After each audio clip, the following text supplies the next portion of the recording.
guys, it's Kaki. Today, I would like to talk to you about something that I get asked all the time, both by my patients, by folks who are considering weight loss surgery, and I've had this as a request to discuss in a video several times as well.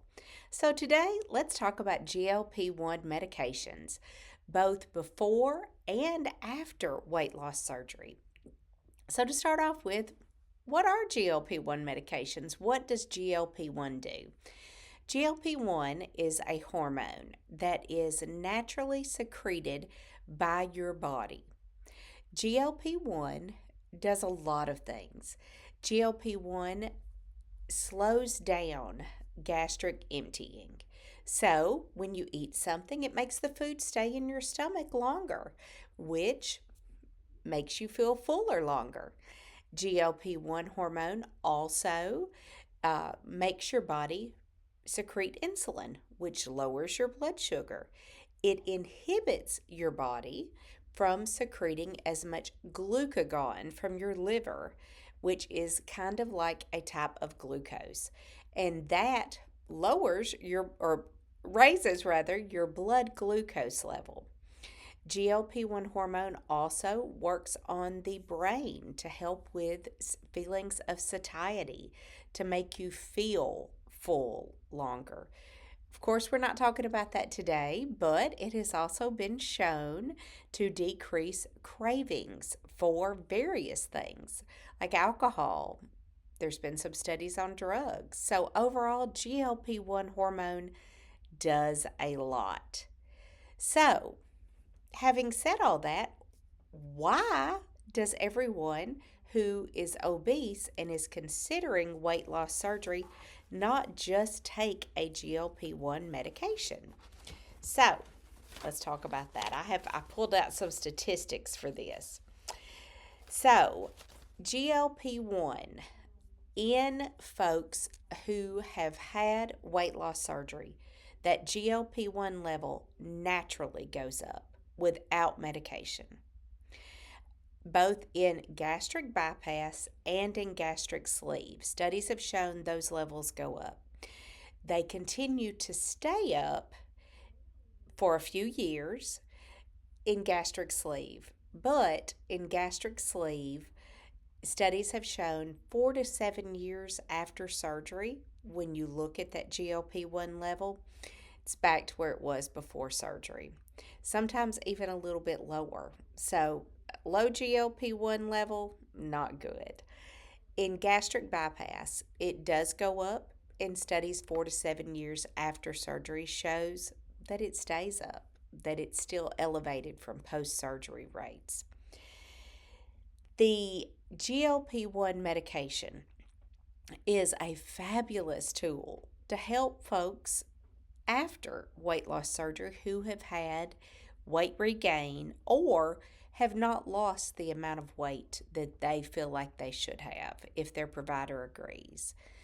So, here again, why not just take GLP-1s to start with and not do gastric bypass or gastric sleeve or do a dental switch? So, let's look at statistics. Gastric bypass, you can expect to lose an average of 60 to 70% of your excess body weight. I have a video, if you haven't seen it, where it talks about how to calculate your excess body weight and look at how much you should expect to lose after weight loss surgery. Gastric sleeve, you should expect to lose 50 to 60% of your excess body weight. A GLP-1 medication like Ozempic, the weight loss version of this is called Wegovy. Also, another weight loss medicine is Mounjaro, which the weight loss version is called Zepbound. Those are the two most common in the U.S. A GLP-1, the average weight loss, it has not been looked at excess body weight loss. It's been looked at total body weight loss. 5 to 15% is average. So let's talk about my weight. I weighed 284 pounds before surgery. My expected weight loss or expected weight after surgery with a gastric bypass was expected to be about 155 pounds. I've lost more than that, but that's kind of what I was told to expect.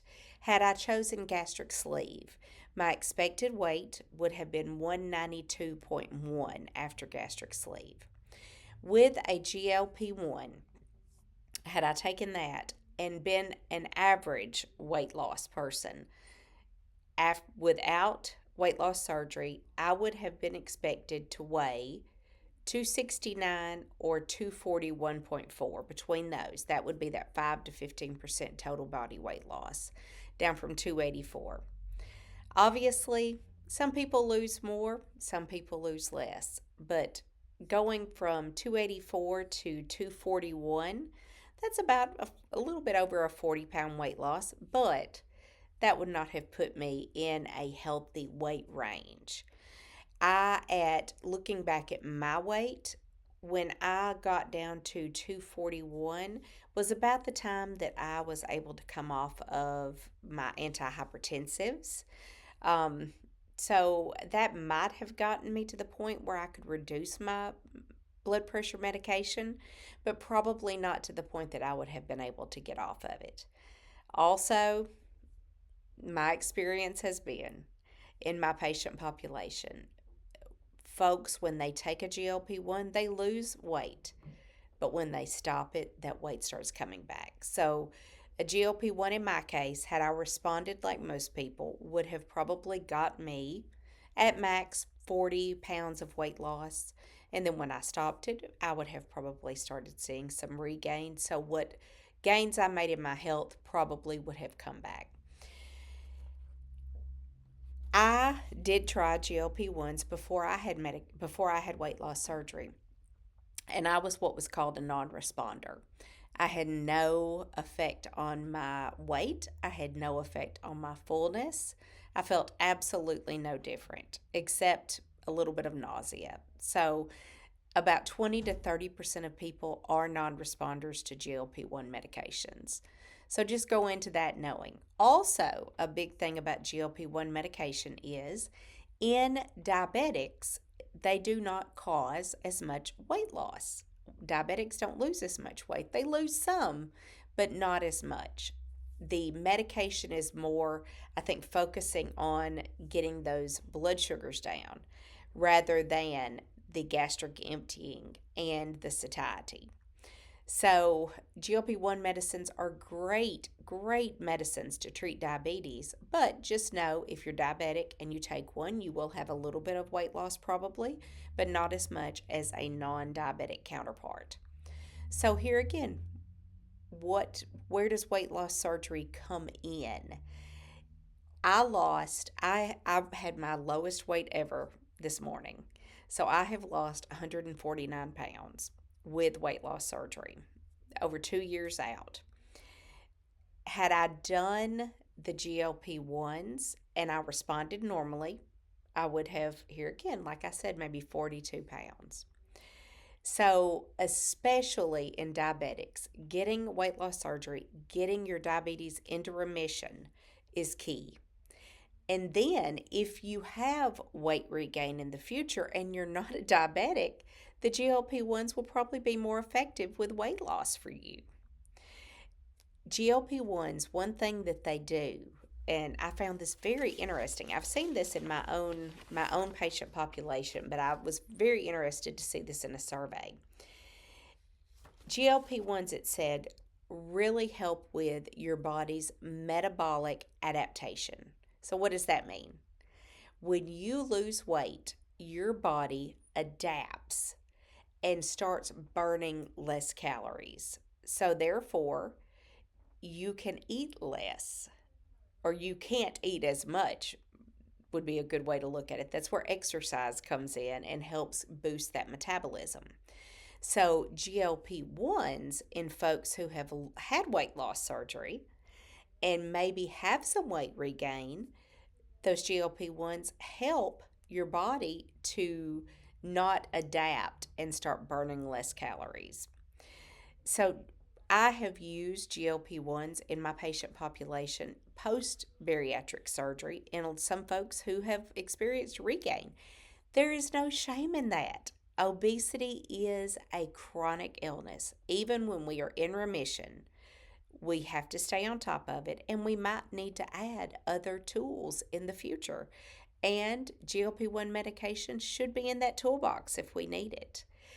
The good thing I have found, here again, this is just anecdotal from my experience, whereas people without weight loss surgery, when they take GLP-1s and they lose weight, when they stop it, that weight tends to come back fairly quickly. I have found in my weight loss surgery patients, when I use a GLP-1 to help with some of that weight regain, it is both very effective, and I have found effective in my patient population at lower doses. And when they stop those medications, the regain is much slower.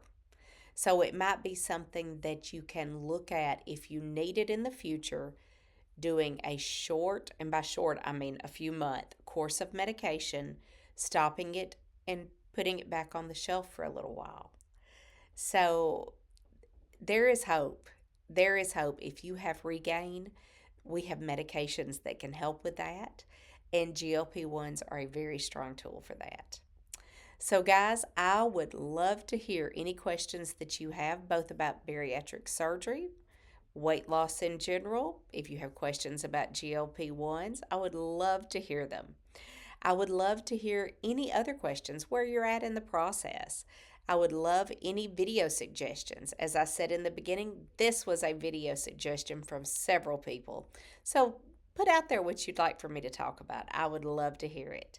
I hope everybody has a great week, and I will see you next week. Bye.